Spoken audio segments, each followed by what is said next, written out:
आज की इस वीडियो में हम लोग देखने वाले हैं कक्षा 12 में की भौतिक विज्ञान। तो भौतिक विज्ञान का यह पहला चैप्टर है, ठीक है।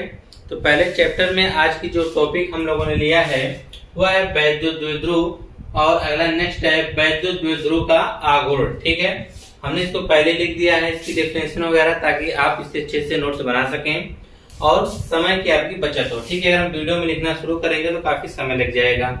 जैसे कि वैद्युत द्विध्रुव क्या दिया गया है इसके बारे में समझ लेते हैं। वैद्युत द्विध्रुव की परिभाषा दी गई है कि वैद्युत द्विध्रुव वह निकाय है जिसमें दो बराबर परंतु विपरीत प्रकृति के बिंदु आवेश एक दूसरे से अल्प दूरी पर स्थित होते हैं। कि वैद्युत द्विध्रुव, द्विध्रुव मतलब यह देखिए साफ स्पष्ट हो रहा है, जिसके दो ध्रुव होने चाहिए, ठीक है। और भी कैसा, वैद्युत, और इसमें दो बराबर परंतु विपरीत जो होने चाहिए आवेश होने चाहिए। जैसे कि यहाँ पे दिखाया गया है, यह हमारे पास दो आवेश हैं, दोनों आवेशों का जो मान है वह तो बराबर है परंतु वह एक दूसरे से क्या है, विपरीत है। एक माइनस आवेश है, दूसरा प्लस आवेश है, ठीक है। और दोनों के बीच की जो दूरी है वह बहुत ही अल्प दूरी, मतलब बहुत ही कम दूरी होती है, और उस दूरी को हम लोग 2l से व्यक्त करते हैं। अब आप सोच रहे होंगे कि इसको कम दूरी है तो 2l से क्यों व्यक्त किया गया है। आगे चल के इसके डेरिवेशन से हमको जो वैद्युत द्विध्रुव के जब हम मध्य बिंदु करके आधा आधा करेंगे ना, तो हम यल को बांट लेंगे, ठीक है। दो आधे आधे भाग कर सकते हैं।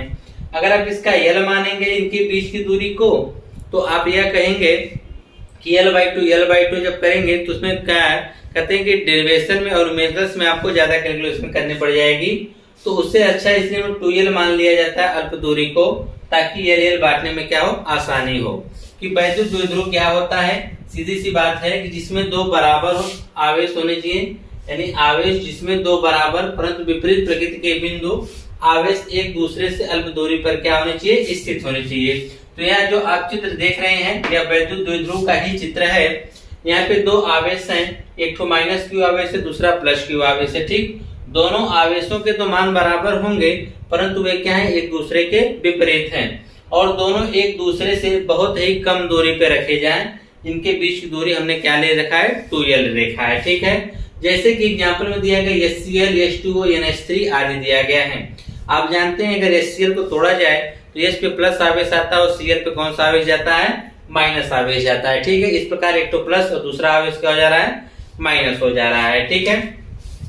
उसी प्रकार से अगर हम देखेंगे अगला जो हेडिंग है कि वैद्युत द्विध्रुव का आघूर्ण क्या होता है, तो वैद्युत द्विध्रुव आघूर्ण जो है वह वैद्युत द्विध्रुव से रिलेटिव है।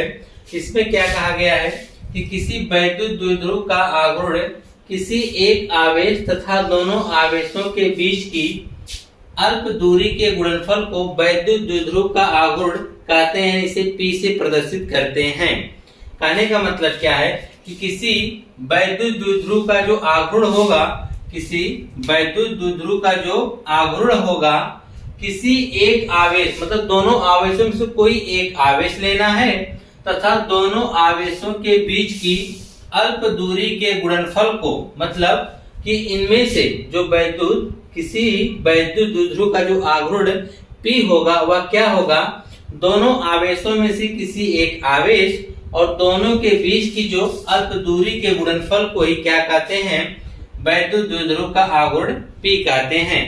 जैसे यहाँ पे दो आवेश हैं, एक प्लस क्यू है, एक माइनस क्यू है, दोनों के मान तो बराबर होते हैं, तो इनमें से एक तो आवेश ले लेंगे और इनके बीच की दोनों की दूरी, यानी दोनों के बीच की दूरी क्या है, 2l है। इन दोनों का जो गुणनफल हमको प्राप्त होगा वही वैद्युत द्विध्रुव का क्या कहलाएगा, आघूर्ण कहलाएगा। नीचे देखिए आपको दिया गया कि मान लीजिए कि यदि वैद्युत द्विध्रुव के जो आवेश हैं माइनस क्यू व प्लस क्यू कूलाम आवेश से मिलकर बना हुआ है। जो ये आपका वैद्युत द्विध्रुव, यही चित्र दोनों के लिए है, ठीक है। जो हमारा वैद्युत द्विध्रुव है वह माइनस क्यू और प्लस क्यू आवेश से मिलकर बना हुआ है तथा इनके बीच की जो अल्प दूरी है वह स्मॉल 2l है। इनके बीच की जो अल्प दूरी वह क्या है, स्मॉल 2l है।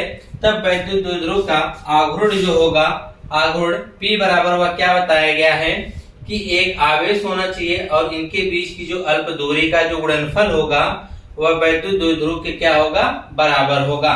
तो इसी को हमने क्या है 2 पहले कर लिया गया है और QL को क्या किया गया बाद में। तो P बराबर आपको फार्मूला मिल रहा है 2QL। और मात्रक की बात करें, Q का मात्रक हो जाएगा कूलाम, यर का मात्रक हो जाएगा मीटर, क्योंकि दूरी का मात्रक क्या होता है, मीटर होता है। तो इस प्रकार से आपने देखा वैद्युत द्विध्रुव तथा वैद्युत द्विध्रुव का आघूर्ण। ठीक है, मिलते हैं नेक्स्ट वीडियो में नए टॉपिक के साथ।